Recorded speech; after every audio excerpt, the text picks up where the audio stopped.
gezegd. Ik verwelkom ook meneer de Brouwer van harte. Jean-Louis is going to provide us with a keynote speech to provide a broad reflection covering aspects in the area of international protection, legal migration and irregular migration. Ik ga enkele woorden zeggen over Jean-Louis de Brouwer. Velen van u hebben hem al ooit aan het woord gehoord, anderen misschien niet. En ik denk dat het eigenlijk wel goed is om hem toch kort te introduceren. Op dit ogenblik is Jean-Louis Director of the European Affairs Program at the Egmont Institute, that he joined the institute in October 2019 after retiring from the European Commission, waar hij directeur was and where he was successively in charge of immigration, asylum, visas and border policies at the DG Justice and Home Affairs and the implementation of the EU 2020 agenda and employment policies, DG Employment, Social Affairs and Inclusion, and humanitarian aid operations and policies, DG European Civil Protection and Humanitarian Aid Operations. He has a master's degrees in law, sociology and public administration. He has been teaching public law, political science and EU politics at the Saint-Louis University of Brussels and the Catholic University of Mons. And he is nowadays lecturer in international relations theories and on an area of freedom, security and justice, respectievelijk at de UCL en de Universitaire Saint-Louis à Bruxelles. Voilà, Jean-Louis. Ik geef u graag het woord. Thank you very much, Mr. De Roos. Thank you very much, Mr. Rossello. When I hear someone speaking like that, I was always wondering, is it about me? But yes, seemingly. No, I'm very honored to be invited by the Belgian EMN to open this conference, and I'm impressed also because of what you just said about my past. I was there when EMN was set up, and there were questions amongst EU officials about the added value of such a network. That was not self-evident, I would say. And I remember vividly that if EMN developed and survived, it was thanks to the entrepreneurship of one Commission official who was literally carrying the first days and supporting EMN in its first steps. History has amply demonstrated that he was right in his thinking, and Mr. José reminded us of what was achieved at Belgian level by the EMN, but which is true throughout Europe. And of course, I mean, I will immediately refer to the fantastic support we got from the Finnish EMN contact point in the organization of the conference that celebrated the 20th anniversary of the temporary program in Helsinki at the end of the month of October. So it will come as no surprise for you if I'm going to make use of this opportunity to promote this winter reading that will be formally presented tomorrow under the auspices of the Finnish representation, and which is the main outcome of this conference. And I will largely base myself on this book to elaborate a little bit about what we see, not what I see, but what we see as experts gathered at the occasion of this conference as the state of play concerning the EU agenda on migration and asylum at a time which is institutionally at least a turning point, because of course we have a new European Parliament, we have a new leadership within the Commission, we have a new program, we have a new strategic agenda, let alone we have a new President of the European Council. So by definition it is a defining moment. What these new leaders will do out of this defining moment is still to be seen, and I will come back on that later during my presentation. I will not bother you with a synthesis of what you will find in this book, because anyway, I mean, if I was doing that, you would not buy it, so I would prefer you to go and read it. But I will simply dwell on a series of issues which are relevant, taking into account the agenda of the meeting today. So I selected some topics in my presentation to relate them to what you are going to discuss further during the course of the day today.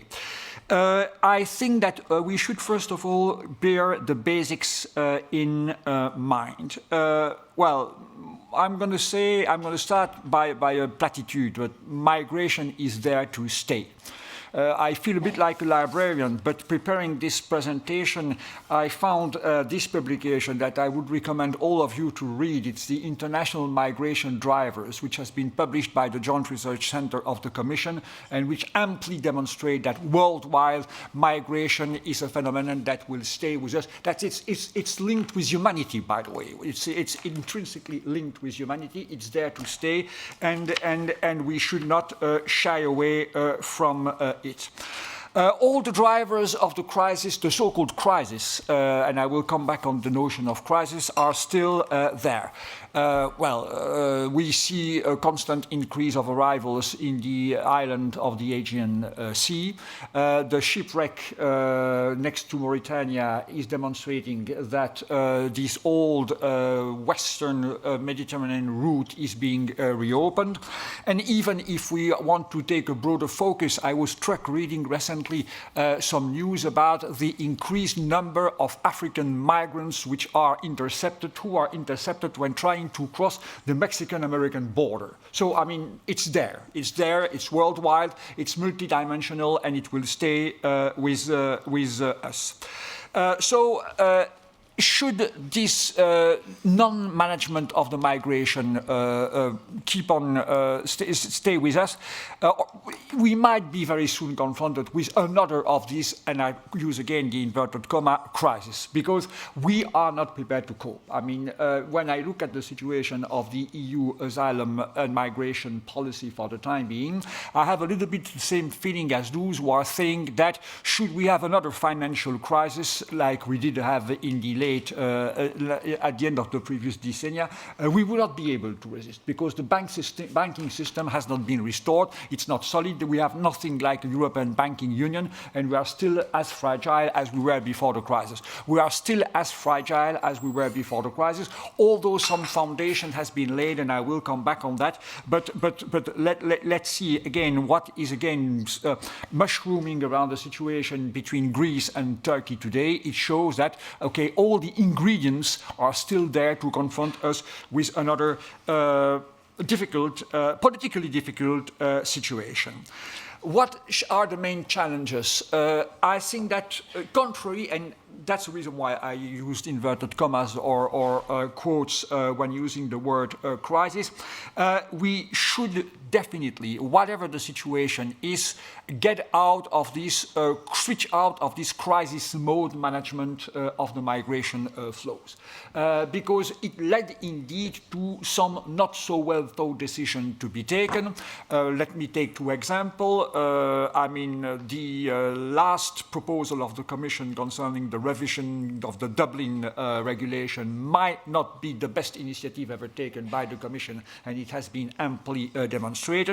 One can have different views and feelings, and I have myself different views and mixed feelings because I was in charge of the management of the so-called Facility for Refugees in Turkey, but it's clear that the EU-Turkey statement, and I insist on the fact that this is a statement, that this is not an agreement, was also caused to many questions, if not many criticism.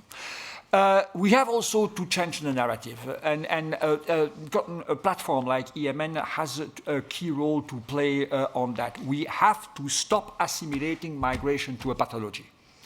I mean, this is really the underlying narrative of all migration-related approach. I was very interested to see a recent publication of the European Policy Center, by the way, the publisher of this book, concerning the need to change the migration-related communication, not communication in the sense of policy paper, but the way the EU institutions do communicate about migration, which is indeed more and more presented like a pathology, which is more and more presented like a security threat, and I will again come back on that. But what is at stake exactly with regard to the migration issue as it is at stake with regard to the financial situation and the financial crisis I mentioned earlier is the need and the urgency to restore trust, to restore solidarity, to restore trust and solidarity between the member states and between the EU and third countries. I mean, they are in both cases at the low end of the spectrum, and as long as this trust and solidarity will not be restored, we are not going to be there. That is the reason why, for instance, and I anticipate what could have been one of my conclusions, I'm amongst those who would advise the Commission not to hurry with this idea of a new pact on migration and asylum, but to take the time which is necessary to speak, to indeed, as seemingly Mr. Chinas and Madame Johansson are considering, to go and visit the capitals, not to do that on their own, but to bring also other institutions are on board. I mean, you will make no headways on migration and asylum if you don't have the European Parliament with you, for instance, and to, I mean, work in a very patient way in view of rebuilding this trust which is badly lacking between member states.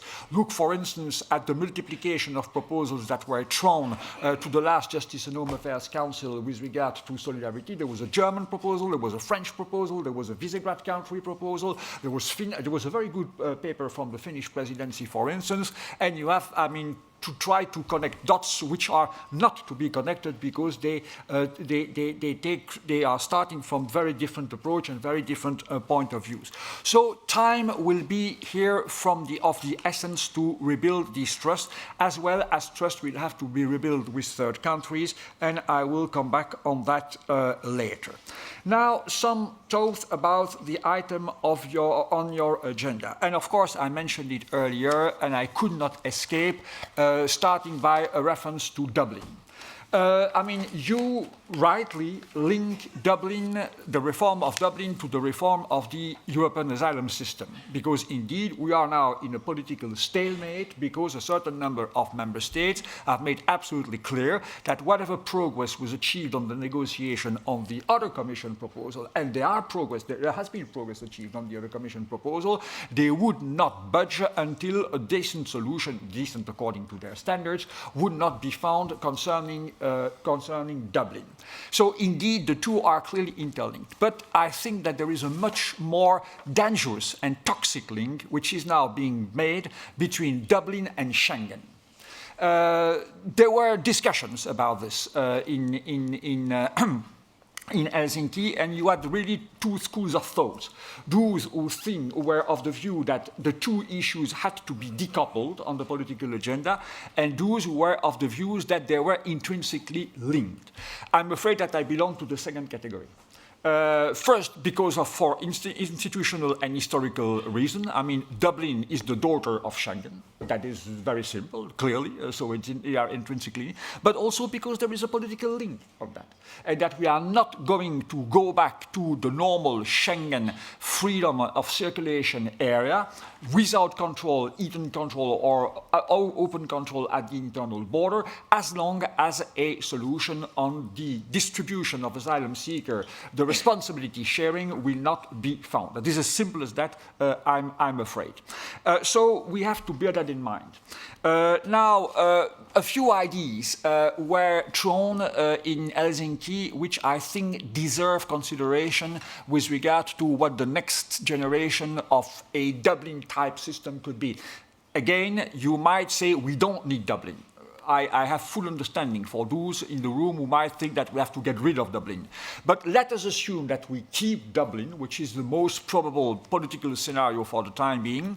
I just would like to point your attention to two ideas which are circulated for the time being.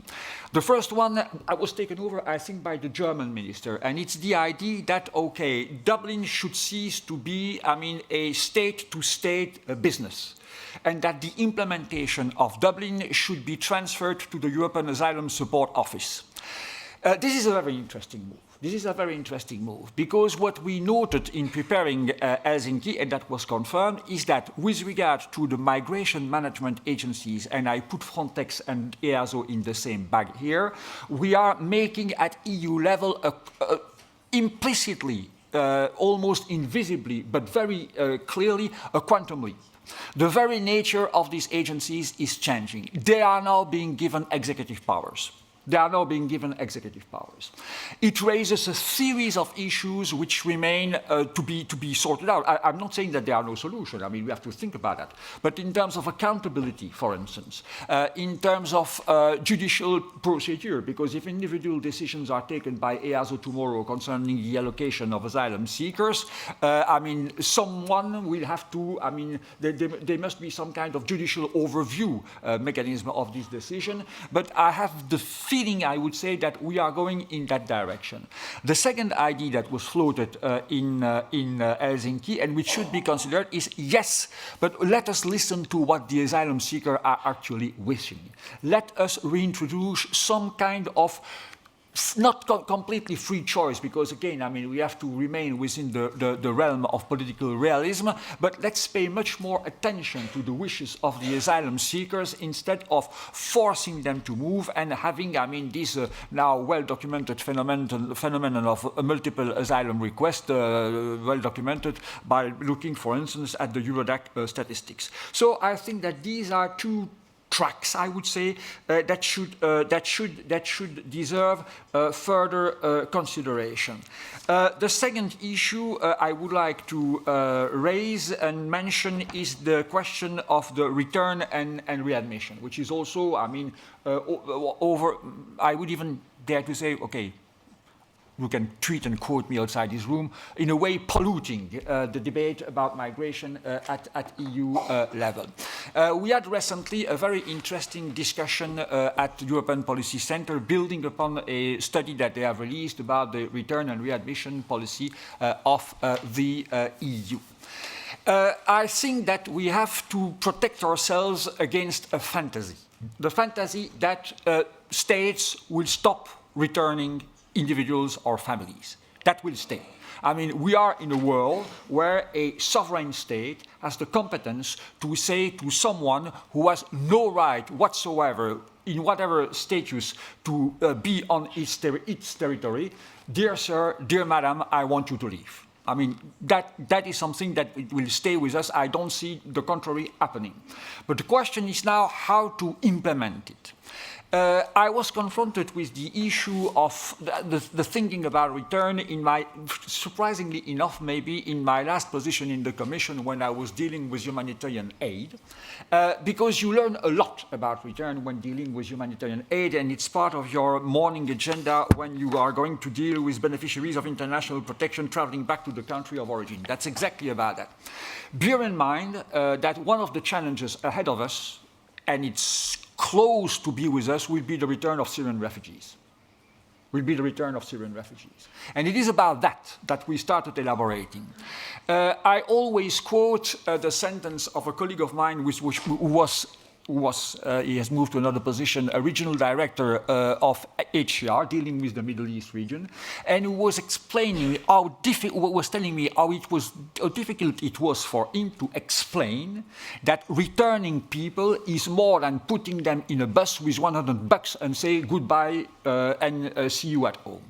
Return is a very delicate operation. I mean, it has to be extremely well prepared, it has to be extremely well supported, it has to be extremely well prepared, also with the communities of destination, because that is a situation that we have experienced at the time of the return of the Bosnians and the Kosovars after the end of the Balkan civil war. I mean, the issue of the relation between the returnees and the original communities is also something that is not sufficiently dealt with.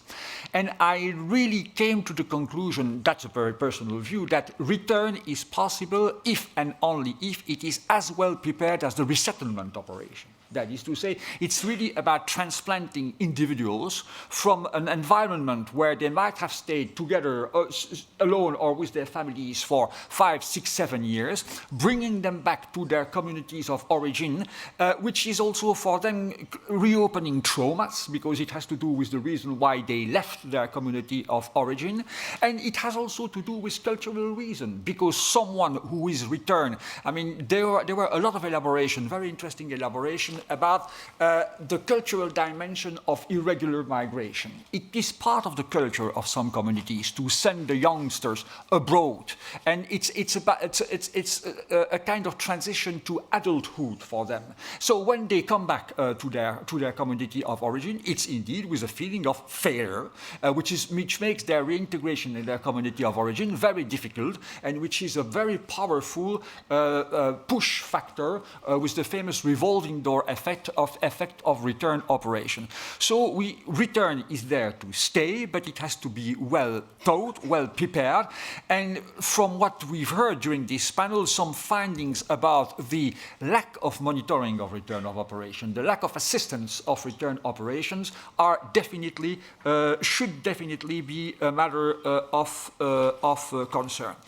Readmission is also raising the issue of what I mentioned earlier, and I promised that I would come back on that. I'm looking at my watch because I'm almost already at the end of my presentation. Readmission raises the issue of the relation with third countries. I was there, so I'm well placed to say that we as EU made a major mistake when the first thing that we did after having adopted this wonderful temporary program, which was very rich in reference to partnership with third countries, the first thing we did was to go to these third countries and ask them to negotiate with us readmission agreement, which would cover not only their nationals, but also third country nationals having transited through this country. What a way to open a partnership. What a way to open a partnership.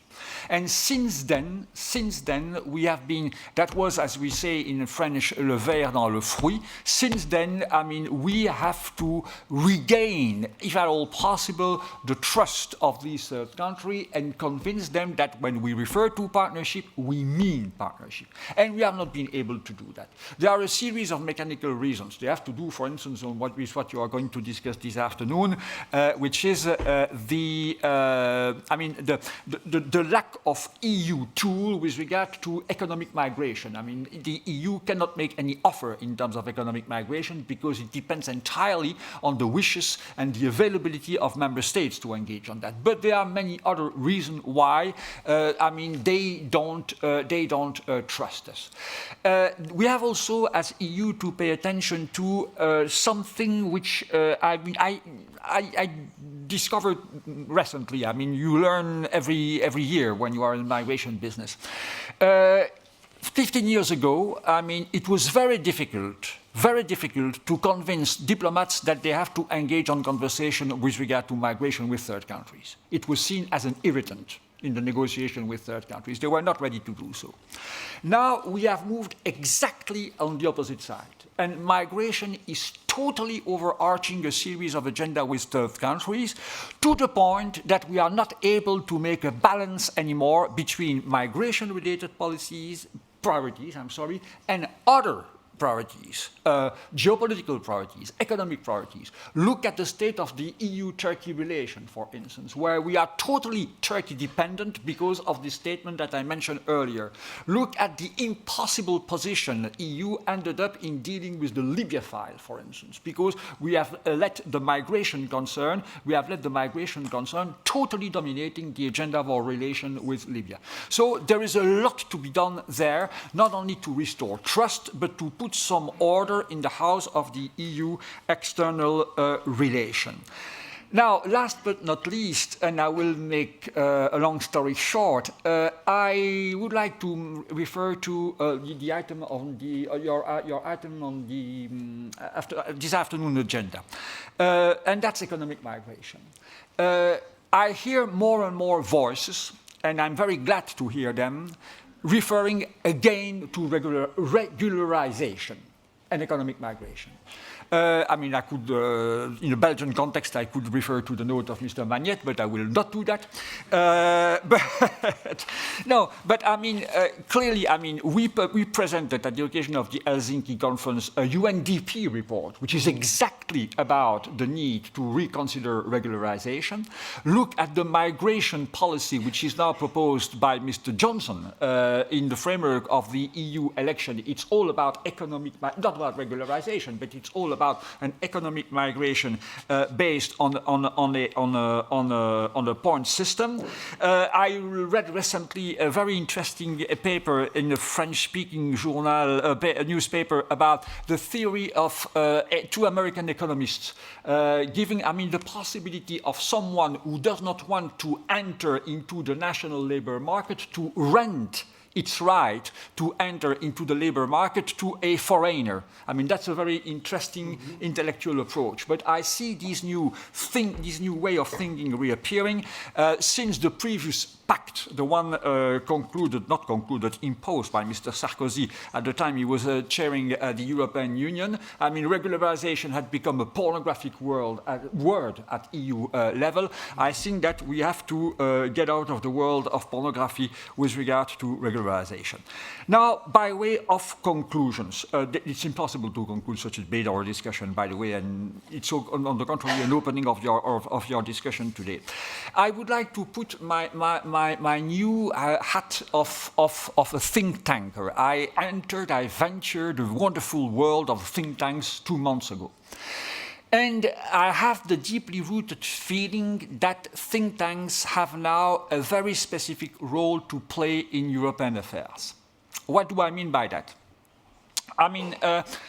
The kind of consensus which existed for decennia around the European agenda is not with us anymore. Our communities, our societies are more and more politicized. And people do understand more and more than things that happen to them on their daily basis are decided at another level than the national level. But they don't understand. They don't know. They are lacking information. So my deeply rooted feeling is that the think tank should leave the ivory and very comfortable tower of the dialogue between experts and decision makers, and to turn more and more to the public opinion. Not for the sake of propaganda, but simply to provide the public opinion with clear, simple, understandable information, data, facts, figures, and not myths. And of course, this is crucial when you are dealing with an issue like migration policy, where people are actually dealing more with fantasies and myths than with facts and figures. So I would like, and we are considering with some people in the room to venture into that territory, I would like maybe to push for a Belgian conversation about migration issue and migration issues in relation with the EU agenda, involving stakeholders, civil society organizations, political decision makers from all corners. I like to quote the sentence of, I think that the name of the writer is David van Reybrouck, who said once, "Mais qui va parler pour le petit blanc?" So I would say, and so that we have an open conversation, but an informed conversation, which would link, the Belgian national debate with what is happening at EU level, and which would maybe help informing Belgian position within the EU framework, because indeed, now most of the things which have an impact on the way migration is managed at national level are decided at EU level. That is something that should be considered in the years to come. Here again, we are at a defining moment, because one way or another, we're going to end up having a government in Belgium. Okay, and maybe that could be an opportunity to prolong, together with EMN, why not the Belgian EMN, this endeavor. Thank you very much for your attention, and I wish you a very good and fruitful day. Thank you.